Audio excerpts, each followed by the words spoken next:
Voice जो आया वो वॉइस सुन के तो हमारा तो दिमाग आउट ऑफ कंट्रोल हो गया। समझ में शादी करना है तो तुम आ जाओ यहाँ, हम अपने घर लेके चलेंगे और शादी कर लेंगे। तो पता नहीं कहाँ से एक नंबर था जो आपकी भाभी का था हमारे मोबाइल में, हमको पता भी नहीं था मतलब। अस्सलाम वालेकुम मेरे प्यारे भाइयों, तो कैसे हैं आप लोग? उम्मीद है कि सभी लोग खैरियत से होंगे और मैं हूं आपका भाई मोहम्मद अहमद। तो जैसा कि आप लोग हमारे बारे में जानते ही होंगे और बहुत लोगों का कमेंट रहता है और बहुत लोग रिक्वेस्ट कर रहे हैं, पूछ रहे हैं कि आप अपने बारे में शुरू से बताएं तो कुछ समझ में आए हमको।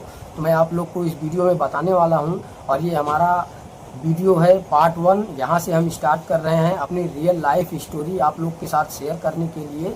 तो हम अभी से पिछले 8 साल से जो हमारे साथ मतलब कि हम अपनी रियल लाइफ स्टोरी पिछले 8 साल की जो है हम आप लोग के साथ शेयर करेंगे। तो आप लोग से यही रिक्वेस्ट है कि जानना चाहते हैं तो हमारे वीडियो को लाइक करके चैनल को सब्सक्राइब जरूर करें और हमारे वीडियो को ज़्यादा से ज़्यादा शेयर करें। तो आप लोग को हम इस वीडियो से बताना चालू करेंगे, हम अपनी रियल लाइफ स्टोरी आप लोग के साथ बताना, और हम चाहते हैं कि आप लोग जानिए हमारे बारे में।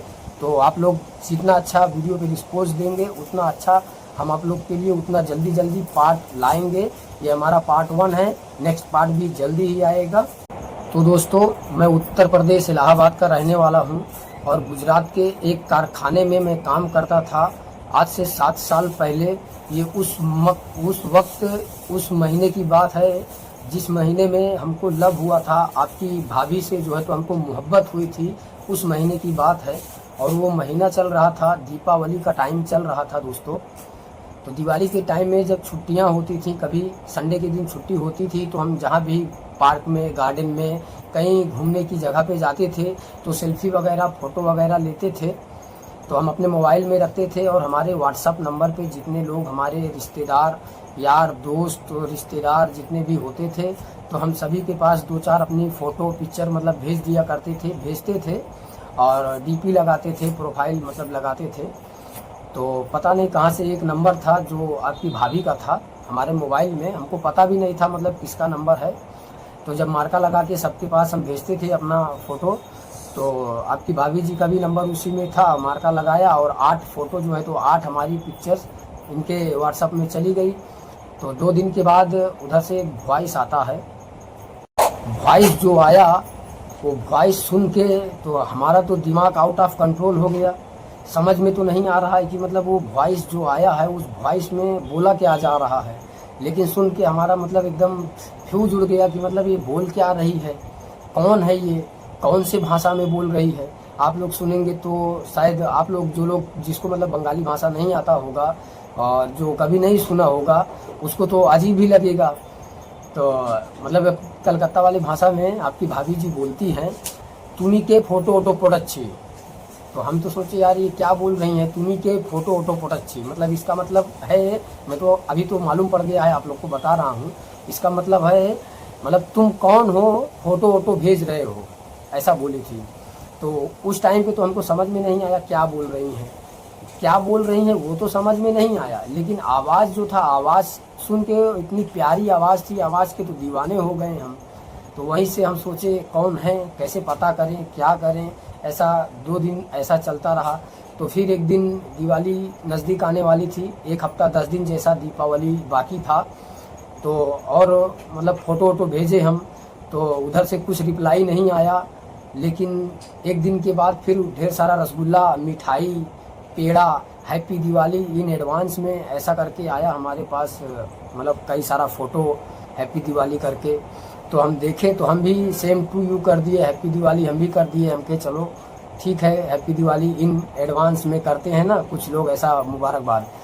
तो हम भी सेम टू यू बोल दिए। उसके बाद फिर 2-3 दिन ऐसे ही चलता रहा। फिर एक दिन फ़ोन किए, हम फ़ोन लगाए तो 2-3 बार फ़ोन किए तो आपकी भाभी जी ने फ़ोन नहीं उठाया। तो हम बोले चलो जाने दो, कोई बात नहीं। फिर दूसरे दिन हम काम पे थे, मशीन चला रहे थे, ड्यूटी पे थे मतलब।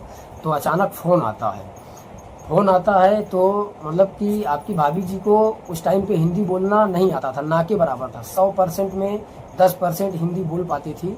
कलकत्ता में बहुत लोग हैं जो कि अभी भी हिंदी नहीं बोल पाते हैं।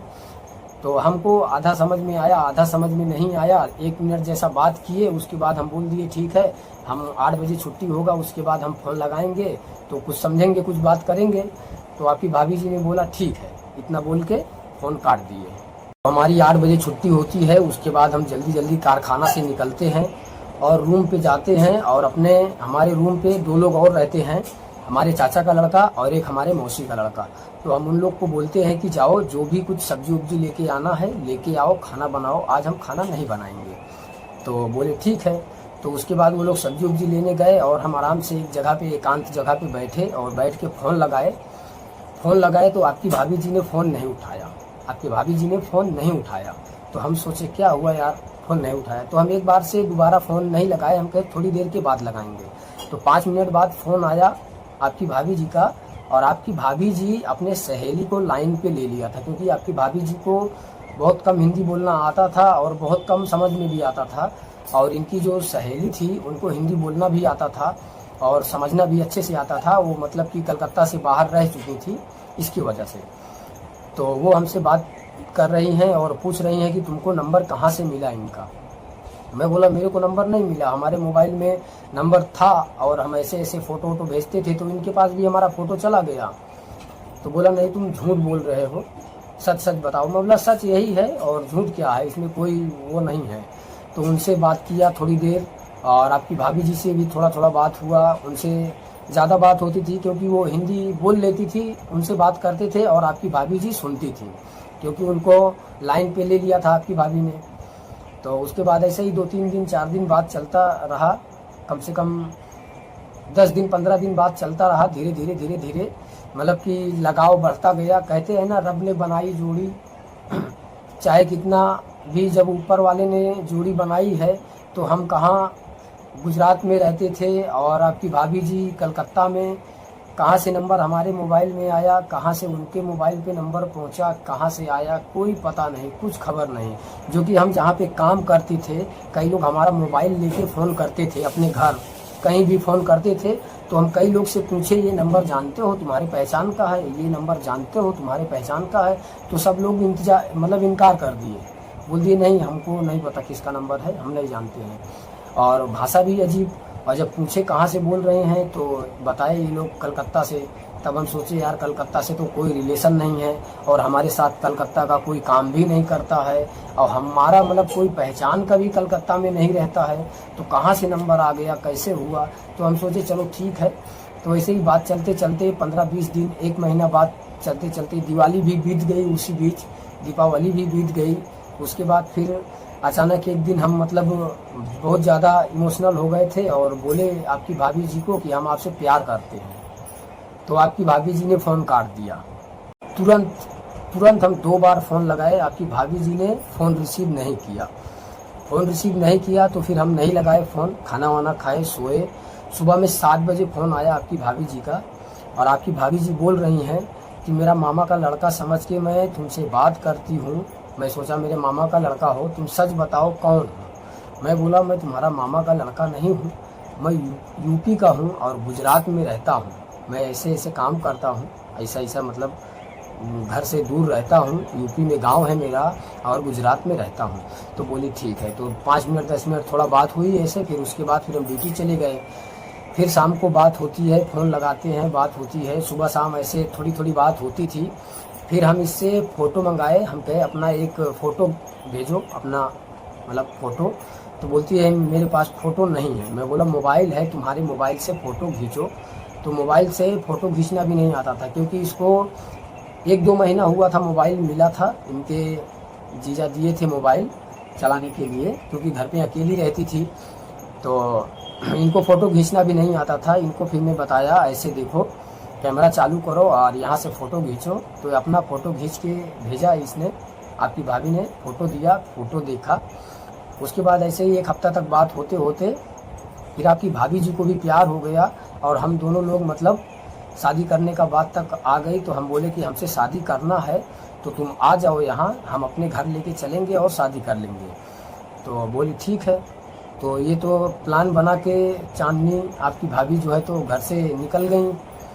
निकल गई। उसके बाद फिर जब हम अपने घर पे बताए कि ऐसी ऐसी बात है, हम एक लड़की से प्यार करते हैं, मोहब्बत करते हैं और उससे शादी करना चाहते हैं, हम उसको लेके आ रहे हैं, तुम लोग हमारी शादी करवा देना। तो हमारे घर में सब रोने लग गए, पागल हो गए, ये क्या कर रहा है, ऐसे कैसे कर रहा है, दुनिया भर का मतलब नौटंकी चालू हो गया।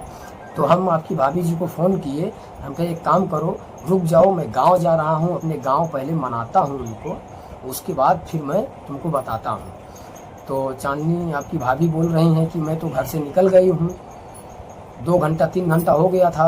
आपकी भाभी जो है तो कलकत्ता स्टेशन पहुँच गई थी। तो कलकत्ता स्टेशन जब पहुँचने के बाद मैं आपकी भाभी को मना किया तो आपकी भाभी बहुत रोने लग गई, बहुत परेशान हो गई, बहुत टेंशन में हो गई। तो इसके दिमाग में एक बत्ती जली कि मैं अपने सहेली के पास जाती हूँ और घर से फ़ोन आएगा, इनके दीदी जीजा का फ़ोन आएगा, क्योंकि इनका तो कोई नहीं था, मम्मी पापा कोई नहीं थे, अपने दीदी जीजा के पास रहती थी और वहीं पे। तो उसके बाद ये अपने सहेली के यहाँ गई, वहाँ पे थी। तो मैं अपने गांव गया, एक हफ्ता सबको मनाया, बोला, सब कोई भी आज तक के रिकॉर्ड में कोई भी अपने घर वालों को बता के लव मैरिज नहीं करेगा, लेकिन मैं अपने घर वालों को, माँ को, अपनी मम्मी को, पापा को, रिश्तेदार में सभी लोग को मैं बोल रहा हूँ मेरी शादी करा दो, ऐसा बात है। कोई नहीं माना, परेशान हो गया। एक हफ्ता बीतने के बाद दिल तो मतलब पूरा आ गया था आपकी भाभी के ऊपर, मोहब्बत हो गई थी, बस उसके लिए ही ज़िंदगी अब एकदम मतलब तरस रहा था कि मतलब ज़िंदगी में वो नहीं मिलेगी तो ज़िंदगी जीने का कोई मकसद नहीं है, क्योंकि कहते हैं ना मोहब्बत एक बार होती है, तो वही मोहब्बत हुई थी। उसके बाद एक दिन अचानक हम गए और एक टिकट का दुकान थे, दुकान में भी टिकट निकालते हैं ना, वहाँ से मैं बोला भाई हमको कलकत्ता का एक टिकट चाहिए। तो कलकत्ता का टिकट हमको निकाल के दिए, हमारा दूसरे दिन का टिकट बना, शाम को 8 बजे की गाड़ी थी और हम दोपहर में घर आए और बोल दिए अपनी मम्मी को कि हमारा कलकत्ता का टिकट बन गया है, हम कलकत्ता जा रहे हैं, आप लोग को मानना है तो मानो, नहीं मानना है तो मत मानो। भाई हम छुप के नहीं कर रहे हैं, हम बता के कर रहे हैं, हम आप लोग को बोल रहे हैं, ऐसा बोला। तो हमारे पापा बोले ठीक है, अगर तेरा यही मर्जी है तो जा कर जो करना है। उसके बाद हम हमारा घर बनवाना था, घर का काम चालू होने वाला था, तो 4000 ईंट गिरवाए और 25,000 रुपये कैश पापा को दे के, और हम दूसरे दिन शाम को कलकत्ता के लिए निकलने के लिए तैयारी बना लिए। घर से कलकत्ता के लिए जब निकलने लगे तो टिकट सब लोग देखने लगे कि झूठ बोल रहा है, ये गुजरात में रहता है, गुजरात जा रहा है कि मतलब कलकत्ता जा रहा है। मैं बोला नहीं, मैं कलकत्ता जा रहा हूँ, झूठ नहीं बोल रहा हूँ। तो देखे सब लोग टिकट उकट मना किए, बहुत मना किए, लेकिन मैं बोला मैं आप लोग को बोल चुका और आप लोग को देख लिया, आप लोग नहीं मान रहे हैं। कोई भी लड़का लव मैरिज करेगा, लड़की भगा के लेके चला जाएगा, सब कुछ कर डालेगा, किसी को नहीं बताता है, लेकिन मैं जो था अपने घर वालों को बता के किया। उसके बाद फिर हम घर से निकल गए, अपने इलाहाबाद स्टेशन गए। इलाहाबाद स्टेशन तक हमारे बड़े भाई छोड़ने भी गए, हमारे बड़े भाई साहब जो थे वो हमको इलाहाबाद स्टेशन तक छोड़ने गए। इलाहाबाद स्टेशन से हम कलकत्ता के लिए मतलब ट्रेन पकड़े, कलकत्ता रवाना हो चुके हैं, कलकत्ता रवाना हो गए हैं। उसके बाद फिर अब आप लोग को हम नेक्स्ट वीडियो में बताएंगे कलकत्ता पहुंचने के बाद क्या होता है और आपकी भाभी जी से मिलने के बाद क्या होता है। आपकी भाभी जी जो है तो अपनी सहेली के यहाँ 1 हफ्ते से रह रही हैं, वो भी टेंशन हो रहा था, बीच में इनके पास खर्चा भी नहीं था, तो हम 3000 रुपये दूसरे के खाते में मंगवाए थे, तो हम 3000 रुपये इनको खर्चा भेजे थे। ज़्यादा पैसा भी मतलब नहीं मांग रही थी, मना कर रही थी नहीं चल जाएगा, लेकिन इनकी जो सहेली थी ना, ये वो उन्होंने हमको बताया कि इसके पास पैसा नहीं है और ये फिर भी तुमसे मतलब मना कर रही है कि पैसा नहीं डालना। तो इनकी सहेली के भाई का खाता था शायद, उसमें हम इनको 3000 रुपये भेजे, हम 3000 लो और हम 2-4 दिन में आ जाएंगे कलकत्ता। उसके बाद फिर आपकी भाभी जी ने अपनी सहेली के यहाँ 1 हफ्ता 10 दिन जैसा गुजारा। उसके बाद हम कलकत्ता पहुँचते हैं। नेक्स्ट पार्ट में आप लोग को बताते हैं कलकत्ता में पहुँचने के बाद फिर क्या हुआ।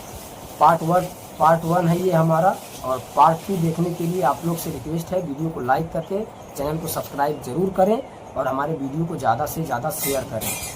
अल्लाह हाफिज़।